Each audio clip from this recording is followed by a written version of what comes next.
Hi, and welcome to the Law Simplified. I'm Shaveen Bandaranayake.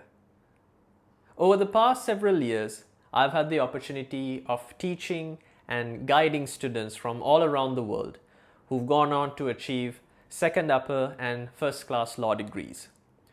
Having interacted with these students, it's quite clear that most of them are quite articulate, and it's clear that they have not just a fundamental understanding of the law, but also quite valid arguments going on to traits of advocacy as well. But more often than not, something that is clear in most students is that on a one-on-one basis, it's quite clear that they have an understanding, they're very articulate, and their ideas are translated and pronounced. But when it comes to putting pen to paper, and once you are answering an assignment or an examination question, there seems to be something that is lost in translation, so to speak.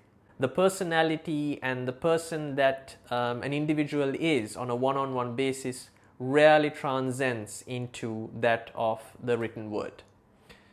So this video is because of this fundamental issue that I've noticed having gone through countless feedback reports over the years. And when you put a face and a voice to the actual student who has written those answers, it seems to be two different individuals altogether.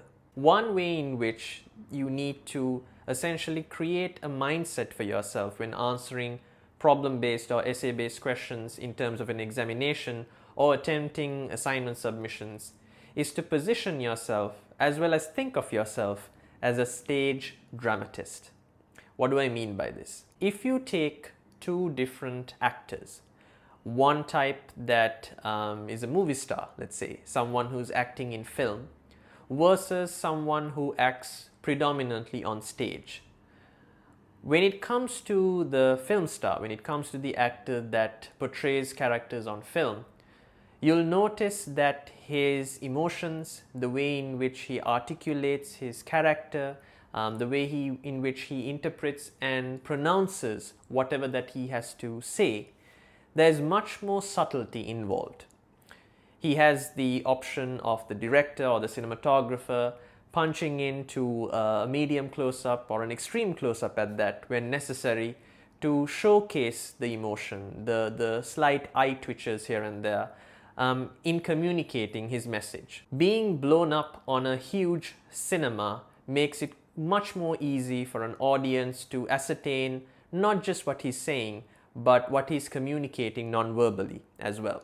However, if you have a look at an actor who performs predominantly on stage, one who does not have the benefit of a close-up shot or a medium wide, and who has to rely entirely on his body physique, the projection of his voice and so on, you'll notice that his emotions are far much more pronounced. What's more, you'll notice that he is not simply acting or communicating to the audience members who are immediately in front of him. Rather, he has to get this message across to several rows behind, perhaps even 20, 30, 50 meters away from him. Now, in order to do so, unlike the actor in film, the stage dramatist, the one who acts on stage, has to be a bit more elaborative. He has to be a bit more expressive in communicating or relating the emotion and the story therein. When you write an examination question or provide a response in terms of an assignment, you have to think of yourself in the same capacity as a stage dramatist. The reason being is that your examiner will not be able to see or hear you. Your personality can only be communicated through the black and white, through the written word, what you are presenting to the examiner. So in communicating what you're trying to get through, in other words, to make sure that your substantive law, your arguments, your point of view, and more importantly, your personality goes across, you have to be sure to be expressive. Not just say what you know, but why you're saying it, why you are arguing that way. This is what I often notice in many students that I have spoken to on a one-on-one basis versus the answer scripts that they provide for feedback reports. It seems starkly different from the individual that I've spoken. The reason being is there's a lack of expressiveness, and quite dangerously so, the assumption that the examiner will know exactly what he or she is saying. Now, this is one pitfall that you should not fall into. You need to make sure that your personality comes through your response.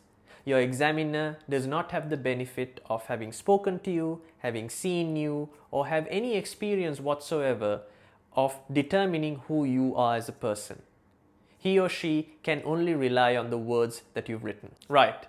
So this video was intended to help you ascertain a technique, not in relation to articulating your thoughts as such, but to give you an understanding of how best to cater your style to be more expressive and communicating your personality to the examiner.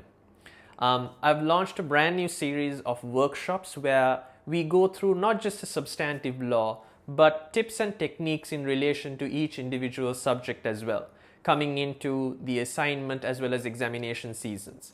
If you'd like to enroll in one of these workshops, make sure you go and check out the workshop platform, which you can see in the banner behind me, as well as will appear on the bottom of the screen right now. But until the next time that we speak, have fun, stay safe, and as always, obey the law.